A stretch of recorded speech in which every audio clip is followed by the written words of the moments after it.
আমার যুবক ভাইরা, তাহলে এক নাম্বার হলো পৃথিবী থাকার জায়গা নয়, আমরা থাকবো না, মাটিতে শোয়া দেওয়া হবে। আবার আল্লাহ কয় সেই মাটির থেকে আমি দাঁড় করাবো যেদিন ইসরাফিলের তৃতীয় সিংহায় ফুঁক দিবে। ইসরাফিল সিংহায় ফুঁক দিবে তিনটা, কোন রিওয়ায়াতে আসছে দুইটা, কোন জায়গায় তিনটা। মনে করেন ধরে নেন তিনটা ফুঁক দিবে। তিন ফুঁক যে সময় দিবে, প্রথম ফুঁকে কিন্তু ধ্বংস হয়ে যাবে, দ্বিতীয় ফুঁকে মানুষের বডি আবার গঠন হবে। যে যাকে যেখানে কবর দিছেন, এই এলাকার মানুষ আপনাকে যেখানে কবর দিছে, কিয়ামতের ময়দানে সেখান থেকে আপনি ওইটা দাঁড়াবেন। আশুগঞ্জের মানুষ হবিগঞ্জ গিয়া দাঁড়াবে না, হবিগঞ্জের মানুষ আশুগঞ্জ এসে দাঁড়াবে না। আমার আপনার যেখানে কবর দেওয়া হবে রে, সেখান থেকে আমি আপনি ওইটা দাঁড়াবো। সেই মানুষটা কিন্তু আবার উঠবেও কাদা মাটির নিচ থেকে। আল্লাহ বানাইছে মাটি দিয়া, শুয়াইছে মাটিতে, আবার উঠাবেও মাটির থেকে।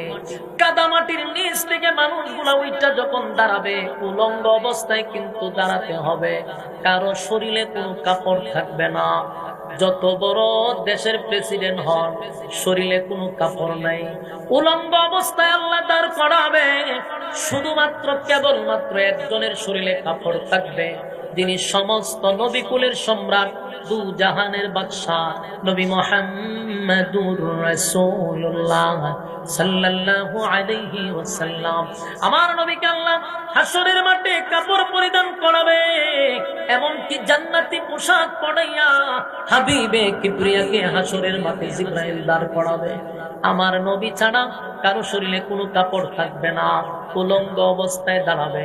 বাইরে আসছিলাম উলঙ্গ অবস্থায়, আবার আল্লাহ দাঁড় করাবে উলঙ্গ অবস্থায়। শুধু আমার নবীকে আল্লাহ জান্নাতের পোশাক পরাবে, জান্নাতি পোশাক পরায়া দাঁড় করাবে।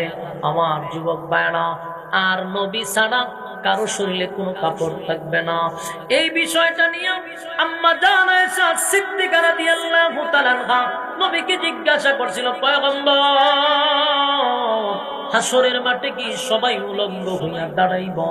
আল্লাহর নবী বলেন, আয়েশা গো, প্রত্যেকটা মানুষকে আল্লাহ উলঙ্গ অবস্থায় দাঁড় করাবে। আম্মা জান আয়েশার চেহারাটা মলিন হইয়া নবীর দিকে তাকায়া বলে, আগো নবীজি, আমরা না উম্মতের মা, আপনি নবীর স্ত্রী, এই হাসরের মাঠে আমাদেরকেও উলঙ্গ অবস্থায় দাঁড় করাবে। এই লজ্জা কোথায় রাখবো? এই লজ্জা কিভাবে ঢাকবো?